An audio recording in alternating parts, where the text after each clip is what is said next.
द्वितीय वर्ष के विद्यार्थियों के लिए मीडियन का भाग थर्ड लेकर के आपके सामने उपस्थित हुआ हूँ मैं। पहले हम मीडियन के प्रथम और द्वितीय भाग के बारे में बात कर चुके हैं, जहाँ पर हमने व्यक्तिगत श्रेणी और खंडी श्रेणी के अंदर किस प्रकार से मध्यका का मान ज्ञात करते हैं उसका वर्णन हमने पूर्व के 2 लेक्चर्स के अंदर देखा है।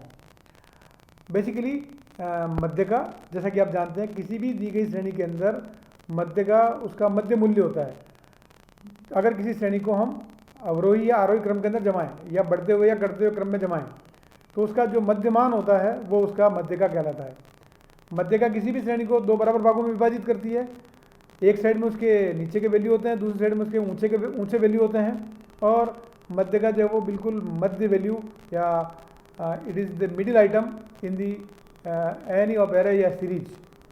मध्यका को ME, MDN या M से डिनोट करते हैं। मध्यका जैसा कि मैंने बताया था आपको कि अगर ओड या इवन सीरीज है तो ओड सीरीज के अंदर बिल्कुल मध्य का मान जो होता है वो मध्य का होता है, लेकिन इवन सीरीज के अंदर जो सेंटर के 2 वैल्यू होते हैं वो मध्य का के वैल्यू का निकालने के लिए एवरेज करना होता है।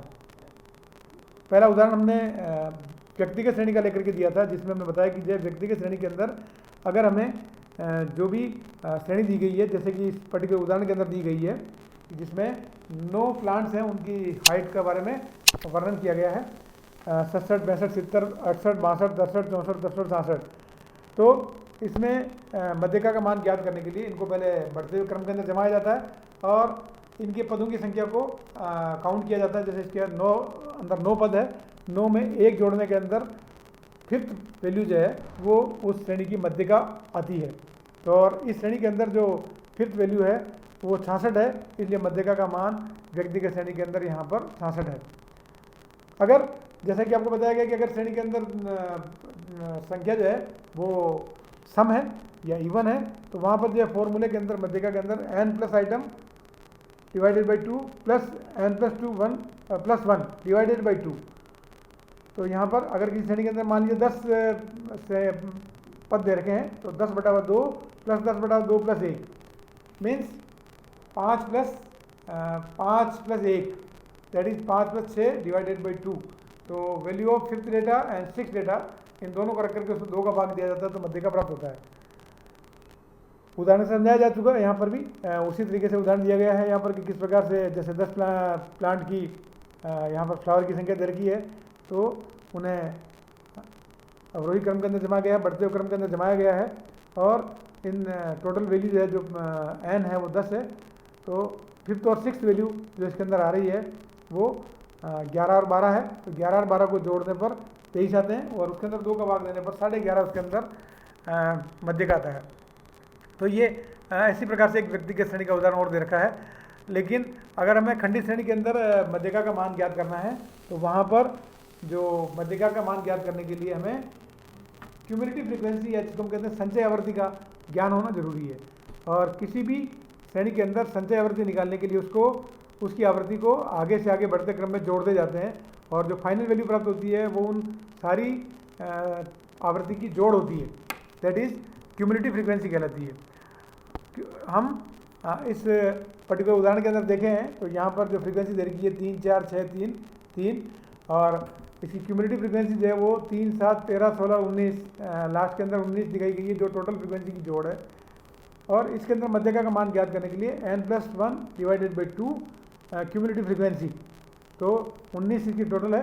19 के अंदर 1 जोड़ कर अगर हम 2 का भाग देंगे तो वहाँ पर 10 इसकी क्यूमुलेटिव फ्रीक्वेंसी आती है जो कि 13 संचय आवृत्ति के अंदर आता है और इसीलिए यहाँ पर मध्यका का मान जो है वो 3 कहलाता है।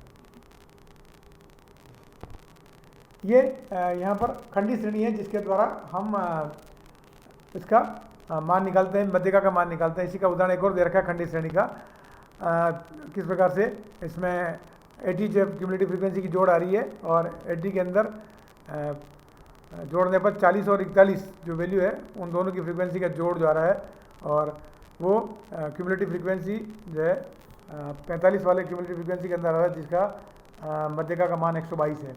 तो यहाँ पर मध्यका का मान 22 दिखाया गया है। लेकिन अगर ये श्रेणी कंटिन्यूस सीरीज है या हम कह सकते हैं ये सतत श्रेणी है तो सतत श्रेणी के अंदर क्यूमुलेटिव फ्रीक्वेंसी निकालने के लिए भी हमें जो फॉर्मूला इस्तेमाल करना पड़ता है वो फॉर्मूला अलग से दिया जाता है, जिसको हम आगे आने वाली स्लाइड में देखेंगे। यहाँ पर जो m जो होता है वो n+2 उस क्लास का मूल्य होता है जिसकी क्यूमुलेटिव फ्रीक्वेंसी मध्यका के द्वारा m के द्वारा निकाली जाती है। तो हम किस प्रकार से एक सतत श्रेणी के अंदर मध्यका का मान ज्ञात करते हैं, इसके लिए जो फॉर्मूला इस्तेमाल किया जाता है मीडियन या ME = L1 + n+1 divided by 2 minus f divided by f × I। और अगर हम इसको और बेटर तरीके से समझें तो m = L1 + m that is n/2 minus cumulative frequency CF divided by frequency of that median class into I। Here L is lower limit of the median class या L1 भी कहते हैं उसको, और n जो है वो sum of all frequencies that is summation f, and cumulative frequency of class preceding that of median class, और median class के वर्ग की जो cumulative frequency है वो CF कहलाती है, and f is the frequency of median class, उस मीडियन क्लास की फ्रीक्वेंसी क्या है वो, और आई क्लास इंटरवल जिसके अंदर दोनों वर्गों के अंतराल का जो बाकी निकालते हैं वो उसका आई कहलाता है या क्लास इंटरवल कहलाता है। यहाँ पर एक प्रश्न दिया गया है जिसके अंदर 40 से 50, 50 से 60, 60 से 70 वर्ग अंतराल दे रखे हैं, और उसके नीचे number of plant that is जिनकी फ्रीक्वेंसी दे रखी है। तो अगर इसको हम हल करें तो यहाँ पर हमने एक साइड में क्लास लिख दी है जहाँ पर 40 से 50, 50 से 60, 60 से 70 से 80, 80 से 90 और ये 120 तक जो है इसकी क्लास दे रखी है, क्लास इंटरवल दे रखी है, और इनकी फ्रीक्वेंसी इनके सामने लिखी गई है 5, 9, 9, 15, 8, 4, 3, 2। और जब इसका फ्रीक्वेंसी का जोड़ करें या इसका हम क्यूमुलेटिव फ्रीक्वेंसी करें तो वो 55 आती है, और क्यूमुलेटिव फ्रीक्वेंसी का जोड़ भी 55 आता है, और 55 है अंदर के हम 2 का भाग दें तो उसमें 27.5 आता है जो कि 38 वाली क्यूमुलेटिव फ्रीक्वेंसी के अंदर आता है, और 38 वाली क्यूमुलेटिव फ्रीक्वेंसी के अंदर आता है, इसलिए इसका जो मध्य का वर्ग है वो भी 70 से 80 के बीच आता है। इट मीन्स जो मीडियन क्लास है वो 70 से 80 हो गया, मीडियन क्लास की फ्रीक्वेंसी जो है वो 15 हो गई, और इसकी क्यूमुलेटिव फ्रीक्वेंसी 38 हो गई, और इसके पहले एक वर्ग की जो फ्रीक्वेंसी है वो 23 हो गई। तो ये यहाँ पर विभिन्न मान को जानने के लिए इस सवाल के अंदर आपको इन सारे वैल्यूज को दिखाया गया है। अब अगर हम मीडियन क्लास निकालना चाहें, जैसा कि मैंने आपको बताया n/2 पहले m निकाला जाता है। m की वैल्यू जैसा कि मैंने बताया आपको फ्रीक्वेंसी की जोड़ जो 55 आ रही है, 55 के अंदर 2 का भाग देंगे तो 27.5 आ रही है, और 27.5 जो हम देखेंगे तो वो 70 से 80 मध्य का वर्ग की क्यूमुलेटिव फ्रीक्वेंसी के अंडर आता है, इसलिए उसको हम 70 से 80 को हम मध्य का वर्ग कहेंगे। मध्य का वर्ग के अलावा जो क्लास इंटरवल है that is L2 - L1, 80 - 70 that is 10, इसका क्लास इंटरवल हो गया, आई का मान हो गया। अब अगर इन सब मूल्यों को हम अगर फॉर्मूले में रखें तो मीडियन = L1 जहाँ पर 70 है, मध्य का वर्ग की सबसे लोअर लिमिट L, n/2 जो कि 27.5 है, माइनस मध्य का वर्ग के पहले के वर्ग की संचय आवृत्ति जो कि 23 दे रखी है, और जो उसके फ्रीक्वेंसी है मध्य का वर्ग की वो 15 है जैसा कि हमने पिछली वाली स्लाइड में देखा था, और क्लास इंटरवल यहाँ पर जो है 10 दे रखी है। आगे इसको हल करने पर हमें ये देखने को मिलता है कि जो है इस पर्टिकुलर वर्ग के अंदर अगर हम जोड़ें तो यहाँ पर जो मध्यका जो है वो 73 आ रही है जो कि 70 से 80 के बीच की है। तो कभी भी मध्यका जब हम ऐसे सतत श्रेणी के अंदर मालूम करते हैं तो मध्यका का मान उस मध्यका वर्ग के दायरे के अंदर ही उसका उत्तर आता है। तो कभी भी अगर आप सतत श्रेणी का सवाल कर रहे हैं और अगर वैल्यू उसके मध्य का वर्ग के बाहर की आ रही है, इस मीन्स आपके सवाल में कहीं गलती हुई है। इसलिए मध्य का वर्ग का जो मान है उसी के अंदर आपके मध्यका का मान आएगा। तो अगर हम गणितीय विधि से अगर सही तरीके से अगर हम कैलकुलेट करें तो मैं समझता हूँ कि जो है इसको आसानी से किया जा सकता है। इसमें एक सवाल और दिया गया है 10 से 15, 15 से 17.5, 17.5 से 20, 20 से 30, 30 से 35, लेकिन हम देखते हैं कि यहाँ पर जो क्लास इंटरवल है वो क्लास इंटरवल थोड़ी इरेगुलर है। तो इस क्लास इंटरवल को रेगुलर करने के लिए श्रेणी को वापस डेटा के साथ में रीअरेंज करके लिखा जाता है। तो जो क्लास है वो 10 से 20, 20 से 30, 30 से 40, 40 से 50 का बनाया गया है।